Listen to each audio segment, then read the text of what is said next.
রেখেছিলাম সেই 4 দলীয় নকআউট টুর্নামেন্ট, সেই নকআউট টুর্নামেন্টের আজকে প্রাইজ বিতরণের মাধ্যমে অবসান হলো। আর আমাদের থেকে শিরোপা জয় করেছে আমাদের জুনিয়র টিম, এবং জুনিয়র টিমের বিশেষ করে ক্যাপ্টেন রয়েছে মুন্না, তার ভালো নাম আবু হেনা। যাই হোক, আমরা তাদের এই পুরস্কারটা, এই সম্মানটা তাদের দিতে পেরেছি বলে আমরা খুব আনন্দিত। আর সাথে এই কারণে মনে মনে কষ্ট হচ্ছে যে তারা আমাদের কাছ থেকে ছিনিয়ে নিয়ে গেল। যাই হোক, আজকে 15 আগস্ট উপলক্ষে আবার দু একটা কথা বলে আজকে আমাদের পুরস্কার বিতরণী সেরেমনিটা শেষ করতে যাচ্ছি। মেম্বার দু একটা কথা বলবে আমাদের সিনিয়র ব্যক্তি, তার বক্তব্যের মধ্যে দেখতে পাবো আমরা কি ভালো কিছু পাই। আমি অনুরোধ করছি মেম্বারকে কিছু বলতে। 15 আগস্টে আমরা যে 4 দলের টুর্নামেন্ট আয়োজন করেছিলাম, সেই আয়োজনের ক্যাপ্টেন, জুনিয়র টিমের ক্যাপ্টেন, আবার টিমের ক্যাপ্টেন আবু হেনার কিছু বলতে বলবো যে খেলাটা করে কেমন তোমাদের লাগলো, তুমি বলেই বলছি কেমন লাগলো, সামান্য বিস্তারিত কিছু বলবো। আমরা সবাই একসঙ্গে একত্র হয়ে খেলেছিলাম সেদিন। তো সবাই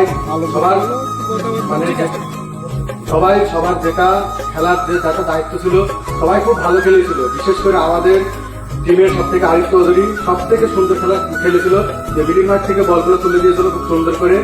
আমাদের সব থেকে ধারণার বাইরে, আমরা ভাবতে পারিনি আরিফের পায়ে লাগার পরেও অত সুন্দর খেলছে।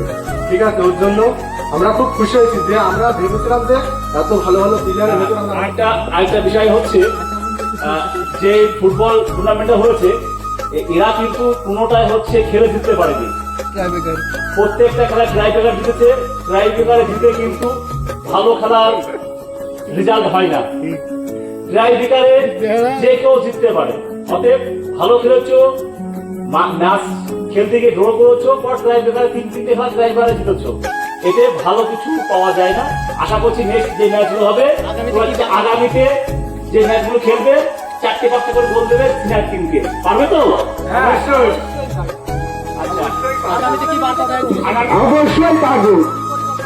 আচ্ছা, আগামী দিনে জুনিয়র টিমের আমাদের সামনে টুর্নামেন্ট আছে, সেই টুর্নামেন্টের কি চিন্তা ভাবনা আছে আবার টিমের কাছে?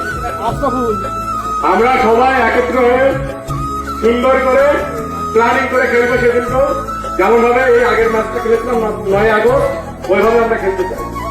সিনিয়র টিমকে আমরা আবার 7 আপ খাওয়াবো, এবার 7 আপ খাওয়াবো।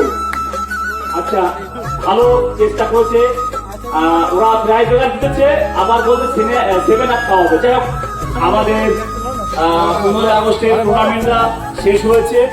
আমরা জুনিয়র টিমের হাতে আমরা কাপ তুলে দিয়েছি।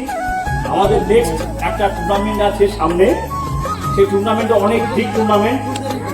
আমরা টুর্নামেন্টটা ডেট এখনো ফাইনাল করতে পারিনি, কিন্তু আমাদের যে সিনিয়র টিমের যে ক্যাপ্টেন আছে আমাদের এখানে নেই, অনেক দূরে আছে। আমি সিনিয়র টিমের ক্যাপ্টেনের সঙ্গে আলোচনা করে আমাদের আগামী দিনে যে টুর্নামেন্ট হবে, সেই টুর্নামেন্টে যারা যে গোল করলে তার বেস্ট প্রাইজ আছে, হ্যাটট্রিক করলে জার্সি আছে, মেডেল আছে, অনেক কিছু দেবো আমরা। আর কি আমরা ট্রফি দেবো, অনেক কিছু দেবো। আমাদের সামনে খেলাটা ভীষণ বড় টুর্নামেন্ট। আমরা জুনিয়র টিমকে বলবো শান্তভাবে মাথা ঠান্ডা করে যেন খেলে ওরা উইন হতে পারে। আমরা আজকে